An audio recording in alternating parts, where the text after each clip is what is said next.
Et nous allons lire dans Jacques chapitre 2, du verset 17 au verset 18. Et dans Hébreux chapitre 11, le verset 1. Bien aimés, la dernière fois, je vous avais expliqué que, avant que nous puissions entrer pour vous enseigner sur les baptêmes, nous allons d'abord commencer à déconstruire les choses qui ont été sémées dans notre tête. Hein? Parce que vous devez comprendre que le jour où tu as dit « Jésus, je te reçois dans ma vie hein, », tu es censé être devenu une personne qui ressemble à Christ. Amen. Le jour où tu as ouvert ta bouche pour dire « Seigneur, je te reçois dans ma vie comme mon Seigneur et mon Sauveur », ce jour-là, il s'est passé quelque chose pour toi que Dieu veut voir être réel. Amen. C'est pourquoi la dernière fois, je vous avais dit que nous avons commencé par déconstruire ce que c'était les oxymores. Je ne vais pas revenir dessus. Nous avons parlé de la délivrance, qui est un oxymore. Et aujourd'hui, le deuxième oxymore que nous allons utiliser pour déconstruire, c'est quand j'entends parler de chrétiens non pratiquants. Alléluia. Hein? Je vous avais expliqué c'était quoi un oxymore. Amen. Je vous ai expliqué c'était quoi un oxymore. Et donc le deuxième oxymore qui va nous intéresser aujourd'hui, c'est quand on entend parler de chrétiens non pratiquants. Alléluia. Donc si tu es chrétien non pratiquant, ce matin ouvre bien tes oreilles. Hein, parce qu'à la fin, il faudrait que tu sortes de cet oxymore. Alléluia. Amen. Bien. Donc nous avons dit, nous lisons dans Jacques chapitre 2, du verset 17 au verset 18, et dans Hébreux chapitre 11, verset 1. Je lis Jacques chapitre 2, du verset 17 au verset 18. Il en est ainsi de la foi. Si elle n'a pas les œuvres, elle est morte en elle-même. Mais quelqu'un dira, toi tu as la foi sans les œuvres, moi je te montrerai la foi par mes œuvres. Amen. Amen. Donc, déjà ici, Jacques nous explique quoi? Jacques nous explique que la foi sans les œuvres est morte. Donc, celui qui vient pour dire que je vais te montrer ma foi sans les œuvres, il va se retrouver en face d'une personne qui lui dira, moi je n'ai pas besoin de te montrer ma foi, moi je vais seulement te montrer mes œuvres et toi-même tu verras que j'ai la foi. Alléluia. Est-ce que vous me comprenez ce matin? Hein? Bien. Ensuite, Hébreux chapitre 11 verset 1, on nous dit ceci. Or la foi est une ferme assurance des choses qu'on espère, une démonstration de celles qu'on ne voit pas. Donc, on nous définit la foi ici comme quoi? Comme étant l'espérance, la ferme conviction plutôt, des choses que tu espères. Ça veut dire que tu as entendu quelque chose, hein? Est-ce que vous me comprenez? Tu as entendu quelque chose, et cette chose que tu as entendue, tu espères en elle. Alléluia. Hein? Et on te dit ensuite que, non pas parce que tu espères, ça s'arrête là, mais on te dit que c'est une démonstration des choses qui n'existent pas encore. Amen.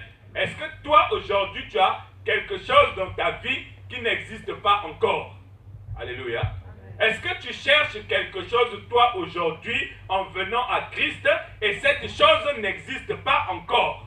Je te pose la question. Alléluia. Ce n'est pas la peine de me répondre. Mais toi-même où tu es, tu sais au-dedans de toi, je suis ici, qu'est-ce que je cherche, j'espère en quoi, et qu'est-ce que je fais pour démontrer que ce qui n'existe pas encore dans ma vie existera. Alléluia. Est-ce que vous me comprenez ce matin? Donc c'est pourquoi nous allons parler de chrétiens non pratiquants. Alléluia. Amen. Amen. Vous savez c'est quoi un chrétien? Hein? Qui sait c'est quoi un chrétien? Un chrétien bien-aimé, hein? C'est quelqu'un qui pratique Christ. C'est quoi un menuisier? Un menuisier, c'est quelqu'un qui travaille avec le bois. C'est quoi un maçon? Un maçon, c'est quelqu'un qui travaille avec le ciment pour construire des maisons. Hein? C'est quoi un policier? Un policier, c'est quelqu'un qui a une arme pour travailler, pour mettre la sécurité et l'ordre. Amen. Amen. Hein? Donc le policier, il travaille pour rendre la sécurité et l'ordre visible. Alléluia. Le menuisier, il travaille pour que le bois puisse devenir un meuble visible. Amen. Le maçon, il travaille pour que le ciment puisse donner une maison qu'on va voir avec nos yeux. Alléluia. Maintenant, si moi je viens, je vous dis que je suis maçon. Vous me prenez, vous me dites, oui, viens. Tu es maçon, viens. Je te donne 200 000 euros, construis-moi une maison. Tu vas, tu reviens, 2 mois, la maison n'est pas construite. Est-ce que je suis toujours maçon? Oui. Tu vas, tu reviens, 4 mois, la maison n'est toujours pas construite. Est-ce que tu vas continuer à croire que je suis un maçon? Alléluia. Les problèmes vont commencer à ce moment-là. Vrai ou faux? Hein? Donc, un chrétien, c'est quelqu'un qui travaille avec la parole de Dieu pour ressembler à Christ. Pour faire voir Christ aux gens. Alléluia. Donc, toi, tu ne peux pas venir et me dire que je suis chrétien non pratiquant. Ce n'est pas possible. Alléluia. Si tu es chrétien, ça veut dire que toi, tu pratiques Christ. Maintenant, si toi, tu dis que tu es chrétien non pratiquant, tu es non pratiquant de quoi? Alléluia. Est-ce que vous voyez? Hein? C'est comme ça que le diable nous séduit et après nous nous laissons emporter dans des doctrines qui font que nous devenons soit des esclaves, soit des enfants ballottés à tout vent de doctrine. Alléluia. Est-ce que vous me comprenez? Hein? Bien aimé, le chrétien qui pratique Christ, il pratique Christ par la foi. Alléluia. Est-ce que Christ, tu le vois? Hein? Christ, tu ne le vois pas avec tes yeux. Mais Christ, tu le vois à travers sa parole. Alléluia. Donc, quand tu as la foi dans la parole de Dieu, ça veut dire que tu es celui qui commence à pratiquer Christ. Amen. Est-ce que vous me comprenez? Ce matin, ouvrez bien vos oreilles, bien-aimés. Ce matin, hein, tu vas toi-même déterminer dans ta vie si tu es vraiment une pratiquante ou un pratiquant de Christ. Alléluia. Amen. Celui qui pratique Christ, il pratique Christ dans la foi. On nous dit que la foi est une ferme assurance des choses qu'on espère. La chose qu'on espère, c'est quoi? La chose qu'on espère, c'est que les gens puissent voir Christ en nous. Alléluia. Est-ce que toi, quand tu viens à l'église, la seule chose que tu espères, c'est de pouvoir avoir un mari, un travail, une maison, une belle voiture? Est-ce que c'est la seule chose que tu espères, bien-aimé? Si c'est la seule chose que tu espères, je préfère te dire que la voiture, si tu comptes sur la voiture ne t'emmènera jamais au ciel. Alléluia. La voiture ne t'emmènera jamais au ciel, même si c'est une voiture qui ressemble à la voiture de James Bond, qui vole, qui va dans l'eau. Alléluia. Elle ne t'emmènera jamais au ciel. Pour que tu puisses aller au ciel, il faut que tu emmènes à l'existence celui en qui tu espères, Christ. Alléluia. Il faut que tu ressembles à Christ par la foi. Tu dois être en mesure, là où tu es, de te dire que moi, j'ai reçu la parole de Dieu dans ma vie. La parole de Dieu, c'est Christ. Alors, il faut que les gens voient Christ dans ma vie. Si les gens n'ont pas encore vu Christ dans ta vie, ça veut dire que ce en quoi toi tu espères, tu n'as pas la ferme conviction dans cela. Alléluia. Est-ce que vous me comprenez ce matin? Hein? Donc, quand tu pratiques la foi, non seulement tu as la ferme assurance dans ce que tu espères, mais en plus, tu fais en sorte que ce qui est une espérance pour toi devienne une réalité. C'est là où on parle maintenant de la démonstration. Je vais vous expliquer, je vais vous démontrer ça tranquillement pour que vous puissiez comprendre. Regardez, je suis un enfant. Hein? Mon père me dit, viens ici, reste là. Tu restes ici, tu ne bouges pas. même si tu vois un dragon venir, toi, ton problème, c'est de rester là où je t'ai laissé. Alléluia. Est-ce que vous comprenez? Hein? Et il s'en va. Je vais entendre. Au feu, au feu. Alléluia. Qu'est-ce que je vais faire? Je m'enfuis. Hein? Mais je m'enfuis, non? Mais on m'a dit quoi? Tu restes ici. Tu ne bouges pas. C'est mon père qui m'a dit. Mais moi j'entends au feu. Au feu, au feu, au feu. Alors c'est là où les gens qui se disent chrétiens non pratiquants, hein, ils vont commencer à dire non frère, tu sais, il faut discerner parfois. Hein. C'est Dieu qui a peut-être envoyé les gens pour venir te dire au feu, au feu, au feu, ben il faut fuir. Alléluia. Quand tu espères, quand tu as la conviction dans la parole de ton père qui t'a dit, tu restes là, je viens te chercher, même si on crie au feu, au feu, au feu, toi, tu es là. Parce que tu sais que mon père a dit, je reste là, je ne bouge pas, il vient me chercher. Donc quand on va crier au feu, au feu, au feu, la première chose qui se manifeste pour toi, c'est la ferme conviction. Alléluia, alléluia. La première chose qu'on doit voir, c'est que tu es convaincu dans la parole de ton Père. C'est-à-dire, tu places la parole de ton Père au-dessus de au feu, au feu, au feu. Alléluia. Est-ce que vous me comprenez? Mais ça ne s'arrête pas là, bien-aimé. Amen. Ça ne s'arrête pas là. Parce que quand on va crier au feu, au feu, au feu, quelqu'un va venir ouvrir la porte, il va te voir assis ici, là, debout. Il dit, oh, maintenant on est en train de crier au feu, au feu, là-bas, tu n'as pas entendu. Sors, il faut partir, sinon tu vas te brûler. Et tu as dit, ah, vraiment, c'est Dieu qui l'a envoyé, c'est mon père qui l'a envoyé, celui-là, pour venir me sortir d'ici là, pour que je puisse fuir. Faux! C'est pas ton père qui l'a envoyé. Alléluia. Vous voyez, c'est là où certaines personnes se trompent. C'est là où certaines personnes se trompent. Dieu lui a dit, toi, je veux que tu ailles en France. Mais parce qu'il est allé à l'ambassade, on lui a mis 15 fois le cachet refus. Il se dit, ah, moi, Dieu ne veut pas que j'aille en France. Et quelqu'un vient lui dire, ah, je connais un circuit pour aller en Afrique du Sud. Ah oui, allons-y. Et il est parti. Alléluia. Pourtant, son père lui avait dit, c'est en France que je te veux. Mais comme il a rencontré des difficultés pour arriver en France, il en a déduit que son père ne voulait pas qu'il aille en France. Et donc, il écoute une voix qui lui dit, allons en Afrique du Sud. Alléluia.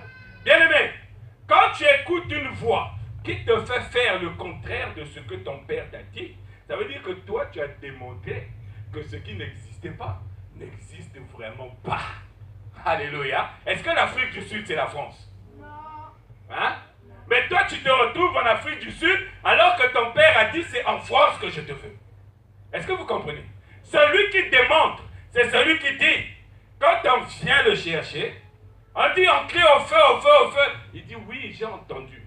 Mais mon père m'a dit, je dois rester ici. Je ne dois pas bouger. Alléluia. Celui qui dit, mon père m'a dit de rester ici, je ne dois pas bouger. C'est celui qui démontre que ce qui n'existe pas, il appelle à l'existence. Il appelle à l'existence ce qui n'existe pas. Alléluia. Parce que non seulement il a la confiance en la parole de son père, mais en plus, il sait que quoi qu'il arrive, même mort, son père viendra chercher son cadavre. Alléluia. Est-ce que toi, aujourd'hui, là, tu peux te dire que même si je meurs, Dieu va donner un mari à mon cadavre, même si je meurs célibataire. Alléluia. Est-ce que toi, tu peux penser ça? Hein? Toi, tu ne peux pas penser ça, bien aimé, parce que tu es trop attaché à la chair. Alléluia. Tu es trop attaché à la chair.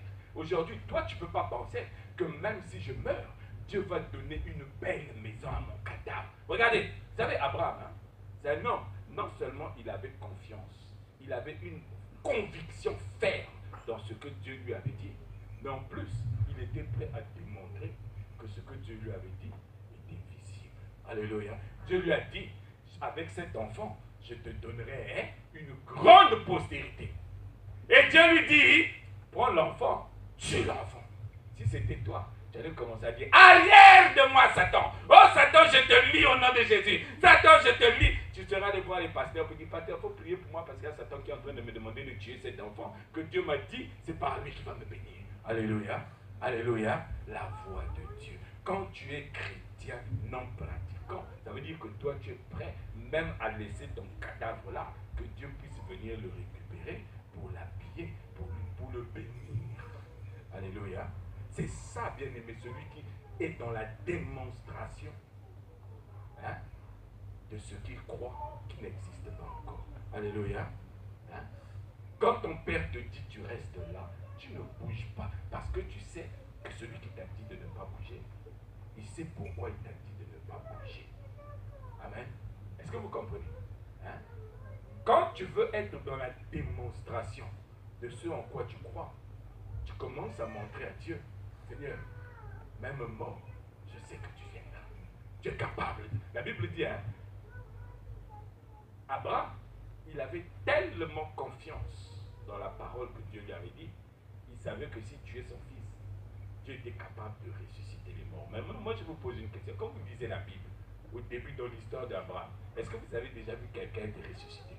Est-ce qu'on vous a déjà montré dans Genèse, à partir du chapitre 1 jusqu'au chapitre 22, où Abraham s'apprête à tuer Isaac, est-ce qu'on vous a déjà montré là-bas quelqu'un qui était mort et qui est revenu à la vie? Non. Non. On a commencé à voir les résurrections à partir du livre des rois. C'est là où on a commencé à voir des gens le vivre, qui sont morts. Mais Abraham, sans avoir vu un seul homme mourir et revenir à la vie, il dit, je vais tuer cet enfant parce que je crois que celui qui m'a dit de le tuer, il est aussi capable de lui redonner la vie. Parce que derrière, il y a une promesse qu'il m'a faite qui doit s'accomplir. Alléluia. Est-ce que vous comprenez? Est-ce que vous me comprenez? Bien aimé, quand Dieu te dit, je te veux là-bas, il ne faut pas aller là-bas. Alléluia. Parce que si tu vas là-bas, ça veut dire que toi, tu es en train d'aller chercher la promesse de Satan. Amen. Et Satan, quand il te donne, après il cherche à récupérer. Est-ce que vous me comprenez ce matin? Donc celui qui est dans la démonstration, c'est celui qui pratique la foi. Donc il faut arrêter de dire, oh, un chrétien rétrograde, un chrétien non pratiquant. Ce sont des termes que vous devez enlever de votre bouche, bien-aimé, si vous ne voulez pas que Satan puisse continuer à vous utiliser comme des télévisions. Parce qu'avec ta bouche, quand tu parles, tu deviens une radio pour Satan. Il te dit, vas-y, dis chrétien rétrograde. Et lui, quand il entend, je suis chrétien rétrograde, il dit, ah oui, tu sais, frère, je suis chrétien rétrograde. Non, ce n'est pas un chrétien rétrograde. Ça, ce sont des termes que vous devez proscrire. Un chrétien, c'est celui qui pratique Christ. Bon, est-ce que si toi tu pratiques Christ, toi tu peux rétrograder? Christ, c'est devenu une voiture où tu mets la première, tu avances, tu rétrogrades et puis tu te retrouves en marche arrière. Non, bien aimé. Avec Christ, on avance. Avec Christ, on ne recule pas. Alléluia. Il y a une chanson qu'on avait l'habitude de chanter quand on était à l'église d'abord. En Afrique, on disait, je ne sais plus c'était quoi, on disait, Atabapasi, Nako Kende Liboso, Nako Kende Liboso, ça veut dire, je vais avancer même si. Alléluia. Est-ce que quelqu'un connaît Mike Tyson ici? Est-ce que quelqu'un connaît Mike Tyson? Vous avez déjà vu les combats de Mike Tyson? Mike Tyson, c'est un garçon terrible. Mike Tyson, c'est un garçon terrible. Même quand il savait qu'il a en face de lui un adversaire qui est en train de lui donner des coups, il ne reculait pas. Il avançait. Bouh, il avance. Bouh, il avance. Bouh, il avance. Jusqu'à ce qu'il va t'en placer un seul coup. Tu es obligé de t'allonger au tapis. Alléluia. C'est ça aussi, bien aimé. Quand tu as la confiance dans la parole de Dieu, toi, avec Christ, tu avances. Il n'y a pas histoire de parler de chrétien rétrograde ici, bien aimé. Moi, le jour où je vais entendre quelqu'un parler de chrétien rétrograde ici, là, je ne lui adresserai plus la parole. Alléluia. Je vais devenir ennemi avec lui ou avec elle. Amen. Ou tu es chrétien ou tu n'es pas chrétien. Amen. Parce que regardez, vous savez, on nous dit dans Actes des Apôtres que la première fois qu'on a appelé des gens chrétiens dans la Bible, c'était à Antioche. Alléluia. Est-ce que vous vous rappelez? La première fois qu'on a appelé des gens chrétiens des hommes, des chrétiens, c'était à Antioche. Pourquoi? Parce que ces gens étaient en train de pratiquer quelque chose qui n'existait plus. Amen. Les gens qui les voyaient avaient entendu parler de Christ qui pratiquait des choses, mais ce Christ-là, il est mort, il est ressuscité et il est reparti au ciel. Et les gens ont commencé à voir d'autres personnes reproduire ce que Christ était en train de faire. Alléluia. Quand ils ont vu ça, ils ont dit, ah, ces gens-là, ils ont ramené à l'existence celui qui avait disparu de nos yeux. Donc ces gens, ce sont des chrétiens. Des gens qui pratiquent Christ. Alléluia. Est-ce que vous me comprenez ce matin? Hein? Bien-aimé, ta vie ne dépend pas du bruit que tu fais. Ta vie dépend de la démonstration que tu fais de ce en quoi tu as la ferme conviction. Prenez avec moi 1 Jean chapitre 3 verset 10.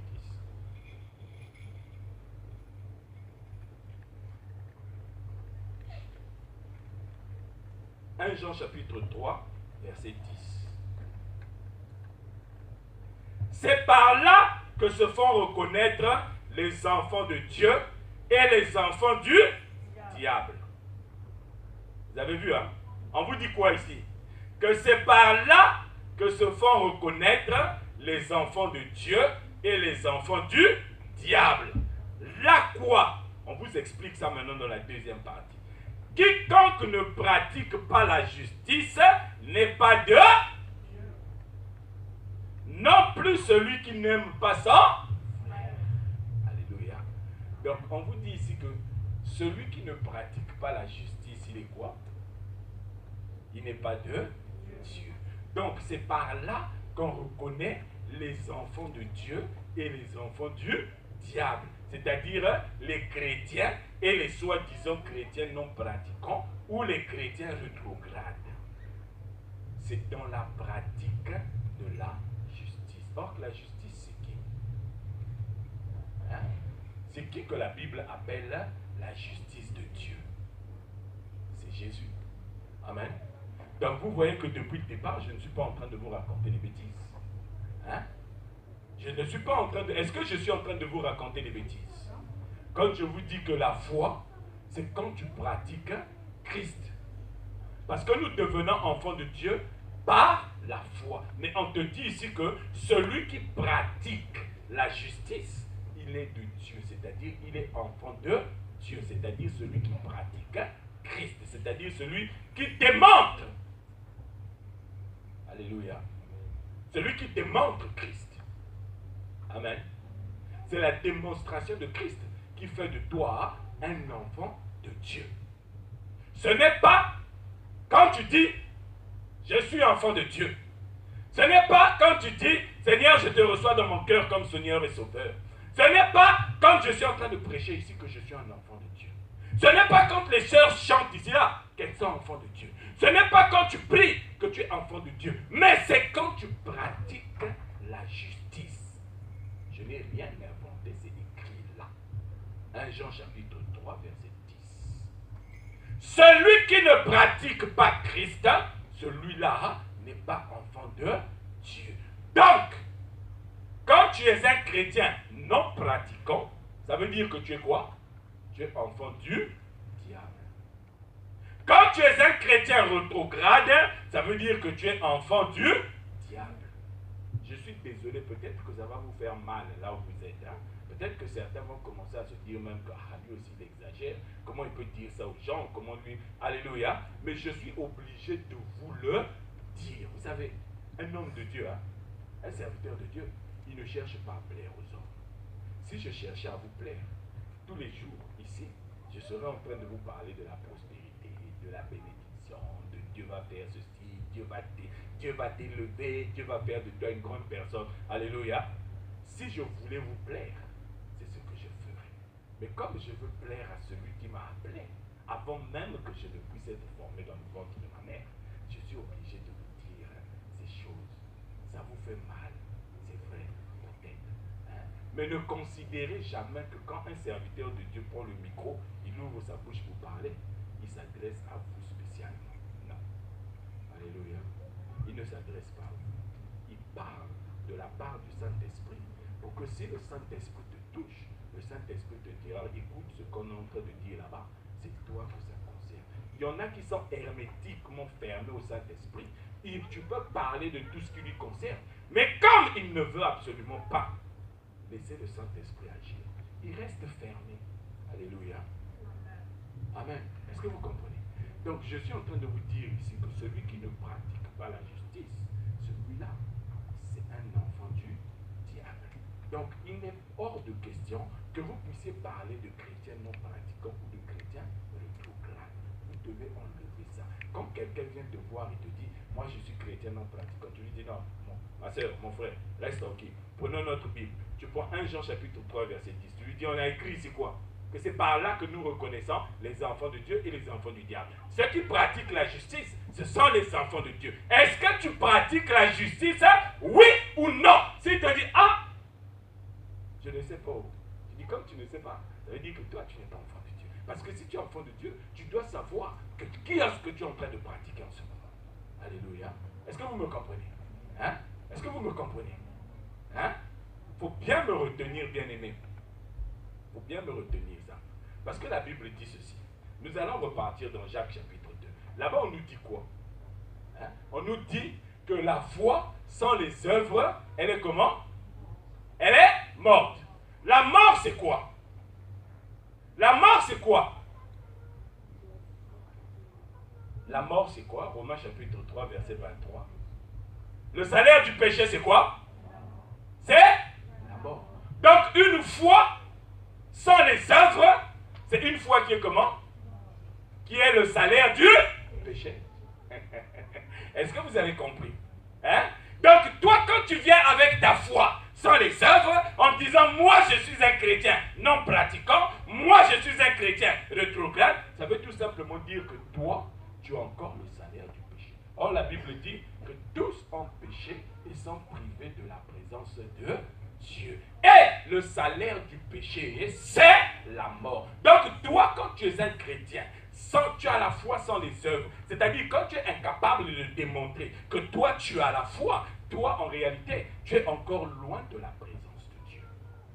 Et ce qui est en train de te séduire, c'est parce que tous les jours tu pries, tous les jours tu jeûnes, tous les jours tu donnes des offrandes, tous les jours tu fais, tous les jours tu es là en train de rabakashipapala. Alléluia. Mais avec tout ça, si tu ne pratiques pas la justice, si tu ne pratiques pas Christ, ça veut dire que toi, tu es encore loin de Dieu parce que ta foi sans les œuvres, la Bible dit, c'est le salaire du péché. Alléluia. Est-ce que vous me comprenez? Hein? Bien-aimé, moi je suis là non, pour vous expliquer que Dieu veut faire de grandes choses dans vos vies. Hein? Mais vous devez savoir une chose, que Dieu, pour qu'il fasse de grandes choses dans vos vies, il doit voir votre vie qui ressemble à la vie de Christ. Je vous avais déjà expliqué que Isaac, s'il avait pu voir en face de lui que c'était Jacob, il ne lui aurait jamais donné la bénédiction. Est-ce que je mens?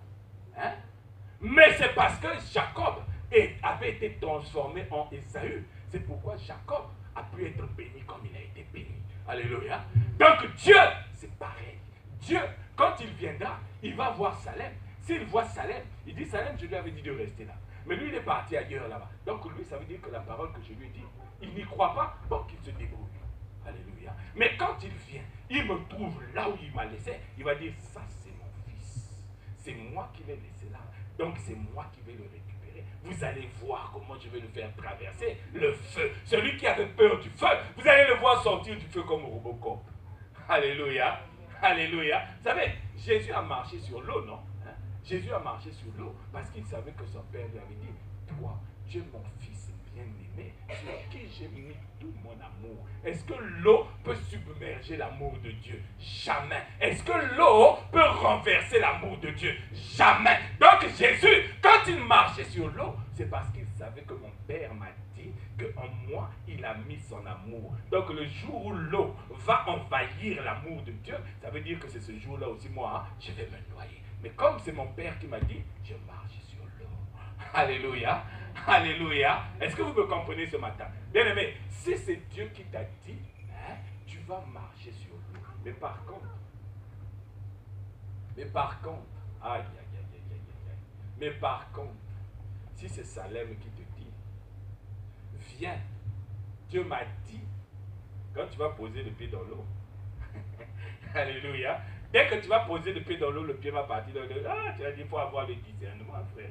Ici, là, il faut avoir le discernement parfois. Alléluia. Mais beaucoup de chrétiens rétrogrades et non pratiquants se cachent derrière le discernement. Ah, bien aimé. Alléluia. Le discernement, il vient avec le Saint-Esprit. Et le Saint-Esprit, il ne vient pas avec un discours de gens. Le Saint-Esprit, il vient avec la parole de Dieu. Quand le Saint-Esprit vient, c'est pour te dire, ton Père a dit, reste là, ne bouge pas, il vient. Est-ce que vous me comprenez? Hein? Est-ce que vous me comprenez? Hein? Quand ta foi n'a pas les œuvres qui l'accompagnent, bien aimé, tu es loin de la présence de Dieu. Mais il faut que tu reviennes dans la présence de Dieu. Alléluia. Il faut que tu reviennes dans la présence de Dieu. Et pour que tu reviennes dans la présence de Dieu, c'est la pratique de Christ, la pratique de la justice de Dieu qui va faire de toi un véritable enfant de Dieu. Amen. Ce n'est pas parce que tu viens à l'église tous les dimanches que toi tu vas te dire que moi je suis un enfant de Dieu. Jamais. Ce n'est pas parce que tu as des tas de livres où on parle de Jésus chez toi à la maison. Hein? Tu vas venir, tu vas dire, peut-être que le jour où tu vas venir chez moi, tu vas regarder, madame, tu as beaucoup de livres ici, là. Attends, j'ai dit, ces livres-là, non. Ça fait même, il y a des livres là-bas, ça fait même, je ne sais pas, peut-être même 6 ans, je ne les ai plus jamais ouverts. Depuis que l'Esprit m'a parlé, je n'ai plus jamais ouvert ces livres-là. Parce que moi, je fais confiance à ce que me dit mon Père. Quand mon Père me dit, parle, j'ouvre la bouche, je commence à parler par rapport à ce qu'il m'a dit. Je ne m'occupe pas de ce que les gens m'ont dit là-bas dans les livres. Alléluia. Ce n'est pas ce que les gens disent dans les livres qui font de moi enfant de Dieu, mais c'est ce que mon Père m'a dit qui est important pour moi. Alléluia. Est-ce que vous me comprenez? Hein? Bien aimé, quand tu commences à pratiquer la justice, je peux t'assurer que personne ne peut faire de toi un jeu. Personne ne peut blaguer avec ta vie. Personne ne peut blaguer avec ta vie quand tu commences à pratiquer la justice, quand tu commences à pratiquer Christ. Alléluia. Est-ce que tu me comprends? Hein? Vous savez, quand tu commences à pratiquer Christ, ça veut dire que tu es en train d'imiter Jésus. Là, ça va commencer à devenir chaud. Hein? Quand tu commences à pratiquer Christ, ça veut dire que tu commences à imiter Jésus. Vous savez ce que Jésus a fait? Hein? Qui sait ce que Jésus a fait? La Bible dit, au commencement était la parole était Dieu. Alléluia. La parole était Dieu. Mais, la parole s'est faite quoi? Ah!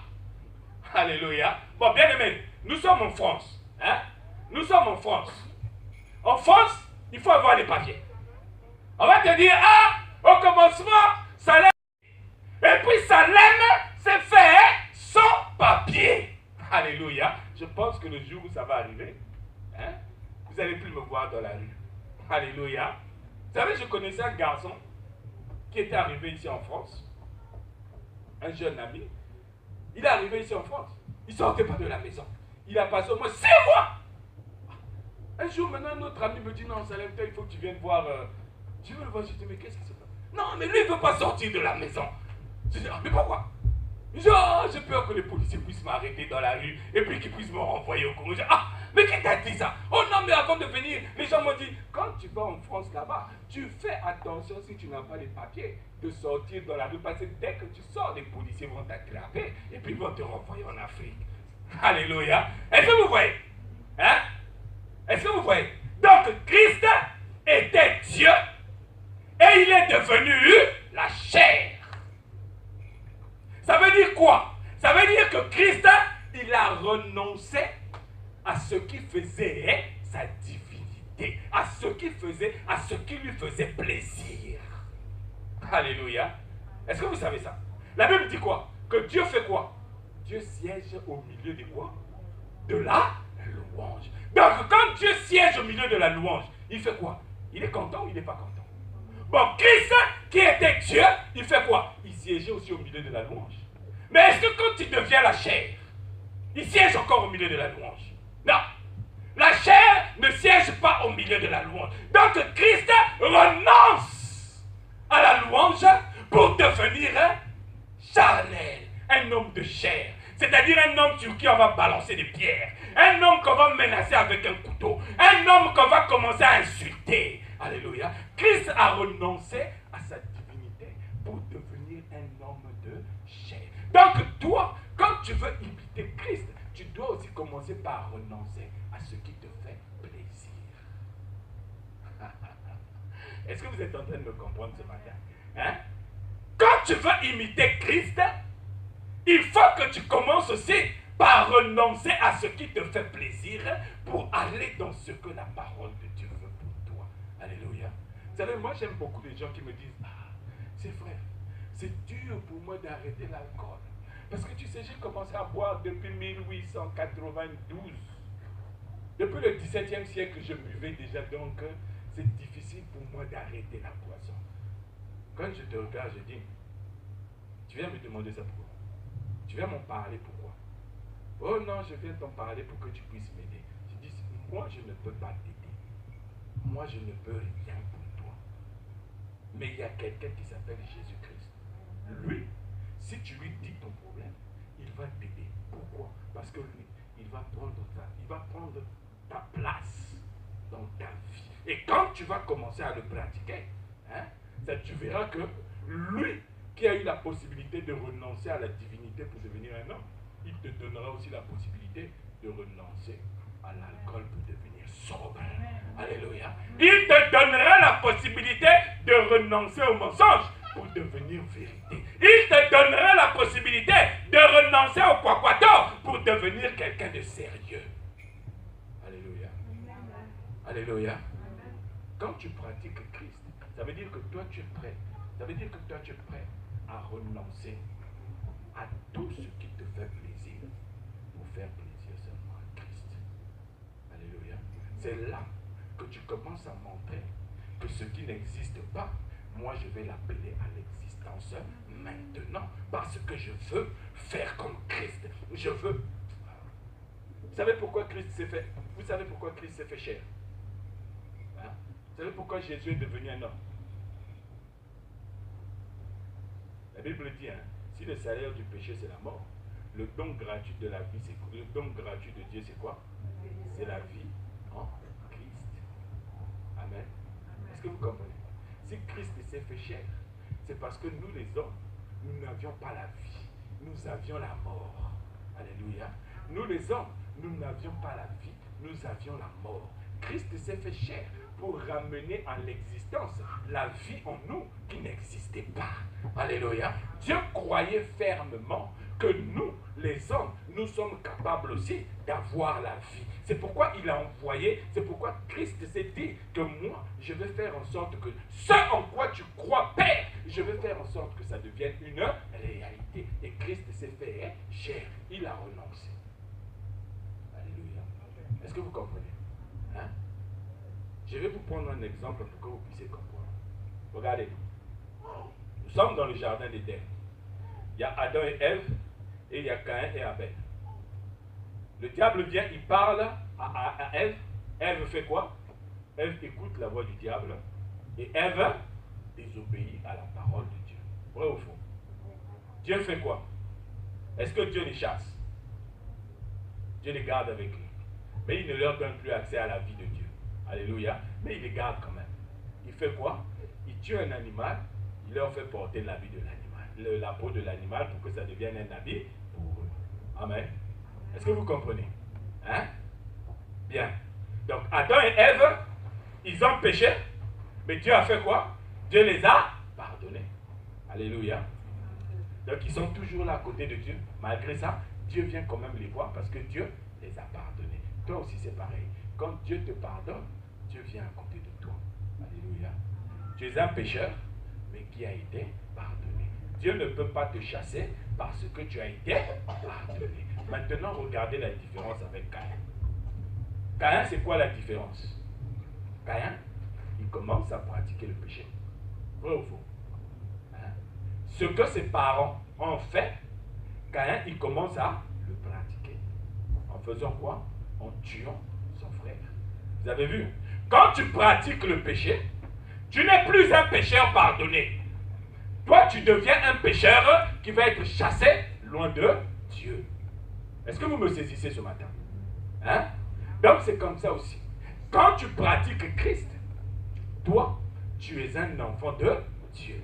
Mais quand tu ne pratiques pas Christ, tu peux être tout ce que tu veux. Chrétien rétrograde, chrétien non pratiquant, chrétien sur Mars, chrétien sur Terre, chrétien sur, je ne sais pas, internet.com, chrétien sur, je ne sais pas, tout ce que tu veux. Hein?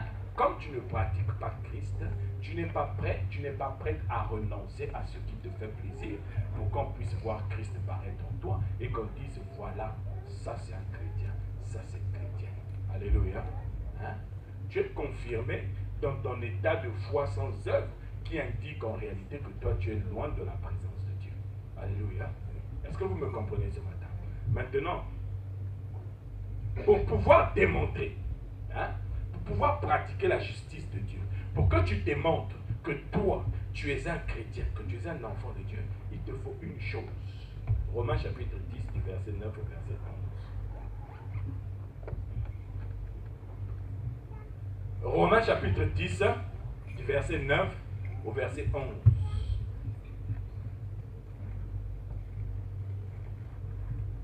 Romains chapitre 10 du verset 9 au verset 11. Tout le monde est à la page. Je vais lire. Que dit-elle donc? Quand vous relirez un peu plus loin, vous verrez qu'on vous parle de la foi. Que dit-elle donc? La parole est près de toi, dans ta bouche et dans ton cœur. Alléluia. Regardez, on s'arrête là pour l'instant. Hein? On vous dit quoi? On vous dit, que dit-elle donc? La parole est près de toi. Elle est où cette parole? Dans ta bouche et dans ton cœur. Alléluia. Or, la Bible nous dit dans Matthieu chapitre 14, là-bas quoi? Que du cœur vient quoi? C'est Jésus qui dit que c'est du cœur que viennent les adultères. C'est du cœur que viennent les adultères, les mauvaises pensées, les vols, les meurtres et toutes les mauvaises actions que vous pouvez accomplir dans votre vie. Alléluia. Est-ce que vous comprenez? Donc, si dans ton cœur, il y a la parole de Dieu, ça veut dire que ta bouche doit aussi sortir la parole de Dieu. Alléluia. C'est pourquoi il dit, que dit-elle donc? La parole est dans ta bouche. Pourquoi elle est dans ta bouche? Elle est dans ta bouche parce qu'elle est déjà dans ton cœur. Hein? Si tes mains ont déjà commis le meurtre, ça veut dire que le meurtre était déjà dans ton cœur. Si tu as déjà accompli le vol, tu as déjà accompli l'adultère, tu as déjà accompli l'infidélité, tu as déjà accompli la médisance, ça veut dire que ces choses étaient déjà dans ton cœur. Alléluia. Est-ce que vous me comprenez? Quand ces choses sont dans ton cœur, c'est normal que ça soit aussi dans ta bouche. Amen.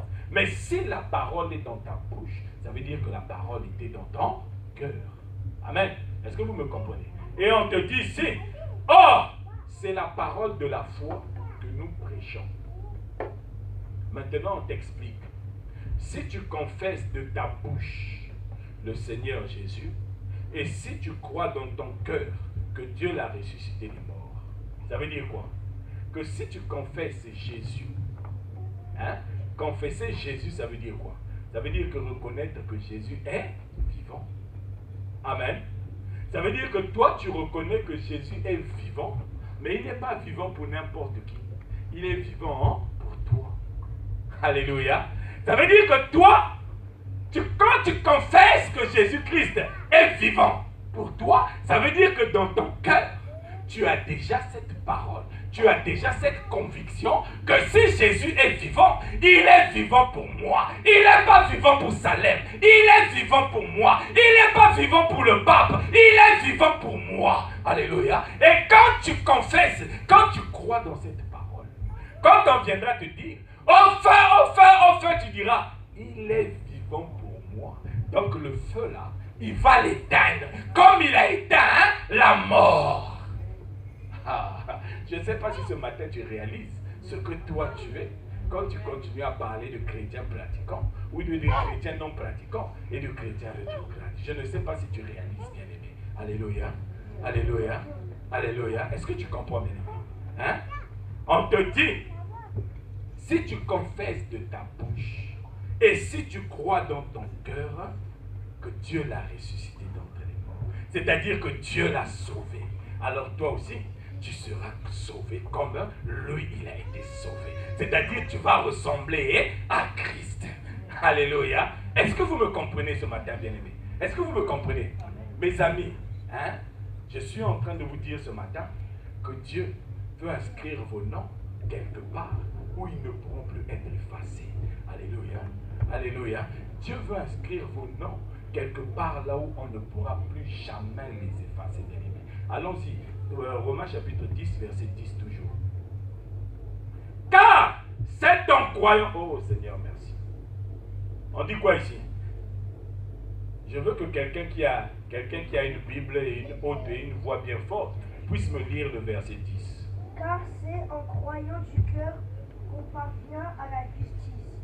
Et c'est en confessant de la bouche qu'on parvient au salut selon ce que dit l'Écriture.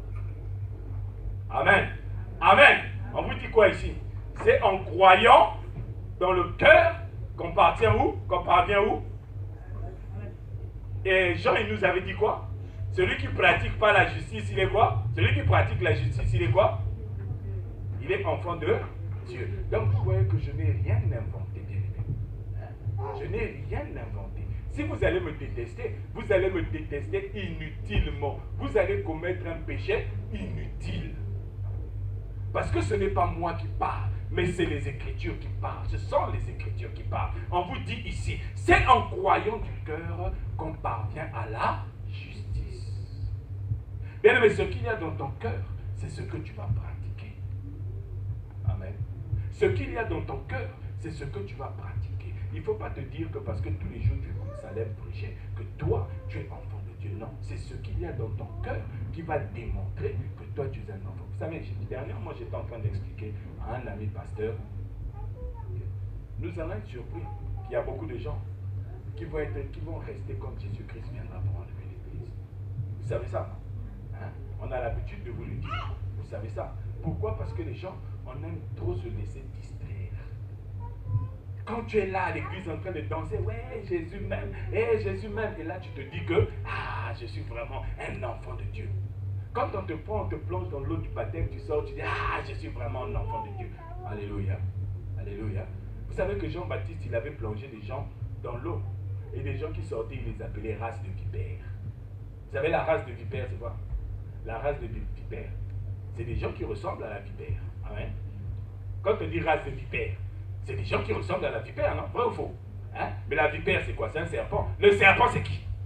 Hein? Le serpent, c'est qui? Bon, il a dit quoi, Jean? Il a dit quoi? Celui qui ne pratique pas la justice, c'est un enfant de qui? Bon. Amen. Est-ce que vous réalisez, bien aimé? Hein? Ce que je suis en train de vous dire ce matin, ce n'est pas pour vous insulter, pour vous condamner ou pour vous indexer. Je suis en train de vous sortir de là où le diable avait voulu vous plonger pour vous montrer là où Dieu veut que vous puissiez aller. Alléluia. Là où Dieu veut que vous puissiez être. Alléluia. Parce que si je ne vous le dis pas, le jour où les choses vont chauffer pour vous, je vais être le premier responsable. Alléluia. Et comme je ne veux pas de cette responsabilité-là, parce que je n'ai ni la force, ni le temps, ni le courage, ni aujourd'hui, ni demain, de pouvoir supporter ça, je préfère vous le dire. Alléluia. Est-ce que vous me comprenez? Hein? Est-ce que vous saisissez ce que je suis en train de vous dire ce matin? Hein? Donc toi, quand tu veux pratiquer la justice, il faut que ça vienne de ton cœur. Il faut que tu sois sûr que moi, je suis un enfant de Dieu parce que je pratique la justice. Maintenant, vous savez pour que tu puisses pratiquer, pour que tu puisses démontrer que toi, tu pratiques la foi, que tu pratiques Christ, il te faut deux choses. C'est deux choses. Hein? C'est la parole de Dieu et la communion spirituelle. Alléluia. Ces deux choses, c'est la parole de Dieu et la communion spirituelle. Quand tu pratiques la justice, tu es obligé d'agir conformément à la parole de Dieu. Alléluia. Vous savez, Dieu avait dit à Josué que ce livre de la loi ne s'éloigne point de ta bouche.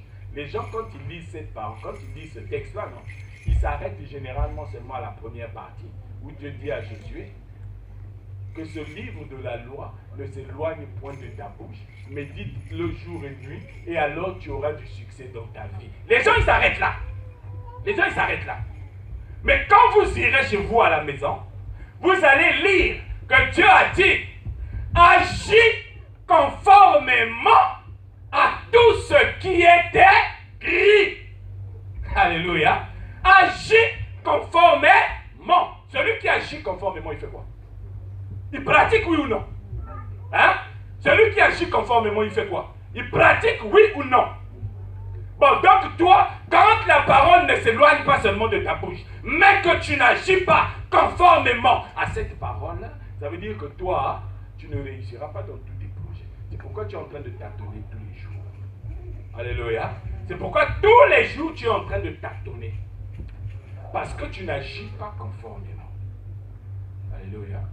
Pour agir conformément, il te faut cette parole en toi et il te faut la communion avec l'Esprit, Dieu.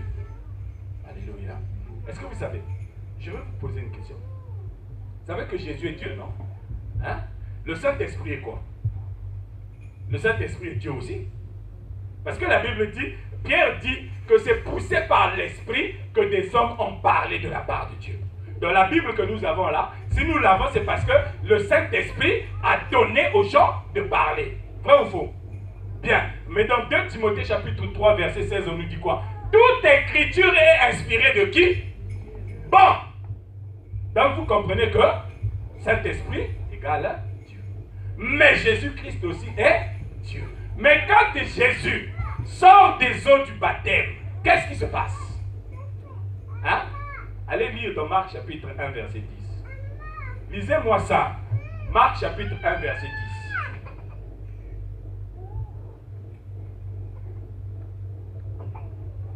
Au moment où il sortit de l'eau, il vit les yeux s'ouvrir et l'esprit descendre sur lui comme une... Amen. Amen. On nous dit quoi ici? Qu'au moment où Jésus sort des eaux, l'esprit fait quoi? L'esprit descend sur lui. Alléluia. Alléluia. Mais comment vous allez expliquer que Dieu descend sur Dieu? Expliquez-moi ça. Moi, Salem, je descends sur Salem. Salem dit bonjour à Salem. Expliquez-moi ça. Alléluia. Regardez, quand vous lisez la Bible, hein, il faut demander à l'esprit de vous éclairer sur ce qui paraît un peu bizarre. Amen. Parce que là, on vous dit que Jésus qui est Dieu sort de l'eau. Et quand il sort de l'eau, l'esprit descend sur lui. Je vous ai dit au départ que Jésus c'est la parole. La parole qui a été faite chair. Or, quand la parole était encore cachée, la parole était dans l'eau. L'eau, Apocalypse chapitre 17 nous dit que ce sont les hommes, c'est les nations. Alléluia. Tant que Jésus n'avait pas commencé son ministère, Jésus était encore caché au milieu des hommes. Alléluia. Mais une fois qu'il a été baptisé, c'est qu'est-ce qui se passe? Au moment où Jésus a été baptisé, la parole commence maintenant à pratiquer les œuvres de la parole. Alléluia. C'est ça, bien-aimé. La parole qui s'est faite chair, qui était noyée au milieu des hommes, quand elle sort de l'eau, ça veut dire qu'elle commence maintenant à pratiquer les œuvres de la parole de Dieu au milieu des hommes. Et quand tu commences à pratiquer la parole de Dieu, toi, tu deviens en danger. Alléluia. Tu deviens en danger. Pourquoi tu deviens en danger? Parce que toi, tu es de Dieu et tu commences à être actif dans le monde qui appartient à Satan. Alléluia. Et comme Dieu ne peut pas te laisser seul dans le monde qui appartient à Satan, le Saint-Esprit est obligé de descendre sur toi. Alléluia. Le Saint-Esprit est obligé de descendre. Bien aimé, le jour où tu vas prendre la décision de pratiquer la parole de Dieu, ce jour-là, Dieu verra que toi, tu es un enfant de Dieu qui est en danger. Alléluia. Tu es en danger. Et quand tu es en danger, l'Esprit Saint est obligé de descendre sur toi. Alléluia. Jésus est la parole de Dieu. Mais cette parole n'avait pas encore commencé à accomplir les œuvres de la parole. Mais quand il est sorti des eaux du baptême, est-ce que vous savez que c'est quand il est sorti des eaux du baptême que son ministère a commencé? Est-ce que vous le savez? Jésus a commencé à accomplir des miracles et tout ce que vous voulez quand il est sorti dans l'eau. Alléluia. Le premier miracle qu'il a accompli, c'est aux noces de Cana. Parce qu'il était sorti du milieu des hommes. Alléluia. Donc toi aussi, quand tu sors du milieu des hommes et que tu commences à pratiquer la justice, comme nous l'avons lu dans 1 Jean chapitre 3 et dans Romains chapitre 10, le Saint-Esprit trouve que tu commences à devenir une femme, tu commences à devenir un homme qui est en danger. Il faut qu'il vienne pour venir te secourir, pour venir te soutenir. Alléluia, alléluia, alléluia. Est-ce que vous comprenez? Le Saint-Esprit est obligé de venir. Et quand le Saint-Esprit vient, il ne vient pas n'importe comment. Il vient sous la forme d'une colombe. Alléluia. Hein? Est-ce que vous comprenez? Jésus, quand il sort des eaux du baptême, c'est là où on commence à lui emmener les malades. On commence à lui emmener tous les gens qui ont des problèmes. On commence à le mettre devant toutes les difficultés du monde. Mais comme il a l'Esprit de Dieu, il dit, je n'ai pas peur. Je n'ai pas peur. Emmenez-les. Je vais faire. Alléluia. Alléluia. Toi aussi, le jour où tu vas prendre la décision de pratiquer la parole de Dieu, de ne pas pratiquer la parole de Salem, mais de pratiquer la parole de Dieu, Dieu va voir que tu es maintenant en danger. Et quand Dieu verra que tu es en danger, il enverra le Saint-Esprit. Quand le Saint-Esprit arrive, bien aimé, hein, c'est pour bousculer. Vous savez, tu sais comment tu vas reconnaître que le Saint-Esprit est arrivé en toi? Hein? Vous savez comment tu vas savoir que le Saint-Esprit est arrivé en toi? Quand tu vas commencer à parler, et les gens vont commencer à te dire, oh non, ce que tu dis là, c'est pas vrai. Alléluia. Les gens vont commencer à te contredire. C'est là où tu dois te dire que là, je suis en plein dans le Saint-Esprit. Alléluia. Parce que Jésus, quand il est le Saint-Esprit descendu sur lui, les Juifs vont commencer à dire, toi, tu ne pourrais pas trouver un jour normal pour guérir les gens. Il a fallu que tu attendes seulement le jour du sabbat. Alléluia. Amen. Toi aussi, c'est ce qui va se passer. Quand le Saint-Esprit va venir, les gens vont commencer à te dire, donc toi aussi, tu ne pourrais pas seulement l'emmener à l'hôpital. Mais il fallait que tu la gardes ici à la maison. Le Saint-Esprit est là. Il va dire, t'inquiète pas, c'est moi qui suis en train de gérer. Laisse-les parler. Laisse les enfants du diable parler. Toi, pratique la foi. Ton Père a dit, reste là, ne bouge pas. Je suis là pour assurer ta sécurité. Alléluia. Alléluia. Quand le Saint-Esprit arrive dans ta vie, bien-aimé, vous savez, quand la parole de Dieu, en fait, c'est comme une maison. Hein? J'étais en train d'expliquer à quelqu'un que la parole de Dieu, c'est comme une maison. Vous savez, vous avez vu cet hôtel? Hein? Est-ce que vous connaissez d'autres pièces qu'il y a dans cet hôtel-là à part cette pièce? Est-ce que quelqu'un est déjà rentré dans une autre pièce de cet hôtel-là à part cette pièce? Bon, à part ici les toilettes. Hein? Je parle des pièces. Hein? Si on te demande dans les chambres là, comment sont disposés les lits, est-ce que tu sauras? Hein? Si on te demande le bureau du gérant de l'hôtel, est-ce que tu connais la marque de l'ordinateur qui est là-bas? Est-ce que tu pourras dire? Non, tu ne pourras pas. Pourquoi? Parce que tu n'es jamais rentré dans ces pièces. Alléluia. La parole de Dieu, c'est comme une maison. Quand tu commences à la pratiquer, l'Esprit vient pour te faire découvrir les différentes pièces qu'il y a dans cette maison. Vous savez, bien aimé, quand tu arrives dans une maison, hein, si on ne t'a pas montré les pièces qu'il y a dans la maison, tu vas t'arrêter seulement dans une pièce. Tu vas rester assis là. Tous les jours, quand tu sors, tu reviens dans cette pièce-là. Tu sors, tu reviens dans cette pièce. Tu sors, tu reviens dans cette pièce. Au bout d'un moment, tu vas même être fatigué. Tu vas dire, ah, tous les jours, c'est cette pièce-là. Moi, je suis fatigué, je vais dehors. Vous voyez pourquoi les gens sortent? Hein?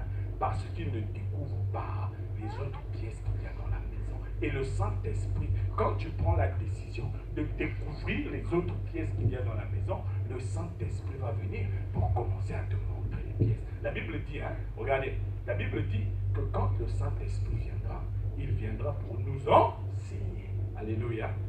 À quel moment un enseignant s'intéresse à un élève?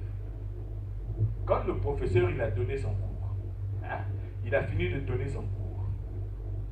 À quel moment il va s'intéresser à un élève? Quand l'élève va commencer à mettre en pratique ce qu'il leur a enseigné. Vrai ou faux?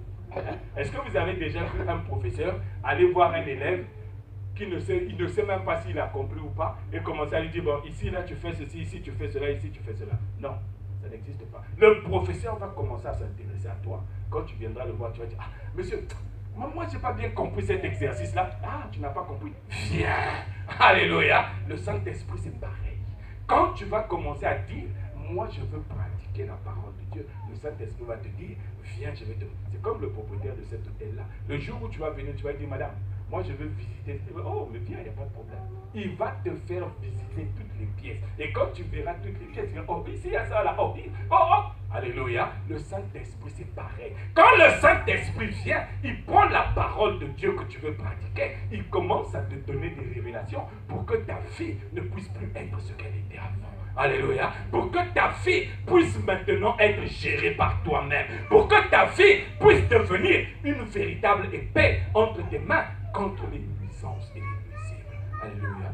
Alléluia. Bien-aimé, la Bible dit, c'est à ça qu'on reconnaît les enfants de Dieu et les enfants du diable. Ceux qui pratiquent la justice. La justice que tu pratiques, c'est Christ. Tu n'as pas besoin que les gens puissent voir que tu as la foi, mais les gens feront les œuvres qui sont en toi et les gens diront que tu as la foi. Vous savez, moi j'ai connu une sœur, hein, quand j'étais à Brazzaville. Cette sœur-là, les gens posaient même la question des fois de savoir. Quelqu'un même allait demander un jour à une de ses nièces ou de ses neveux, est-ce que votre maman elle connaît les hommes? Alléluia. Parce que tous les jours, quand il voyait cette jeune fille sortir de la maison, direction église, direction intercession, direction séminaire. Alors les gens se disaient, ah, mais celle-là, elle ne s'amuse pas comme les autres jeunes filles du quartier, elle fait tout différemment des autres jeunes filles. Alors ils demandent, est-ce qu'elle connaît les hommes? Alléluia. Est-ce que c'est important pour la parole que tu puisses connaître les hommes? Non. Ce qui est important pour la parole, c'est que tu puisses connaître Christ. Parce que toi, tu dois pratiquer Christ. Et quand tu pratiques Christ, c'est l'Esprit qui sait que toi, tu es en danger. Et l'Esprit vient maintenant pour assister ta vie. L'Esprit vient pour te montrer, regarde par cette porte-là, tu peux t'échapper si quelqu'un rentre dans cette maison. Si tu ne connais pas ta maison bien-aimée, les voleurs viendront te bloquer dans une pièce et ils vont t'égorger. Mais si tu connais bien les pièces de ta maison, quand un voleur rentrera, toi tu sais qu'il est rentré par cette porte et moi je peux sortir par l'autre porte pour qu'il ne puisse plus m'avoir et je vais contourner, j'irai l'attendre de l'autre côté. Alléluia. Est-ce que tu comprends? Est-ce que tu comprends bien aimé ce matin? Hein? Pratique Christ. Arrête de parler des chrétiens non pratiquants de gardien de l'autel. Alléluia. C'est à ça qu'on reconnaît les enfants de Dieu et les enfants du diable. Tu vas fermer les yeux, on va prier le Seigneur.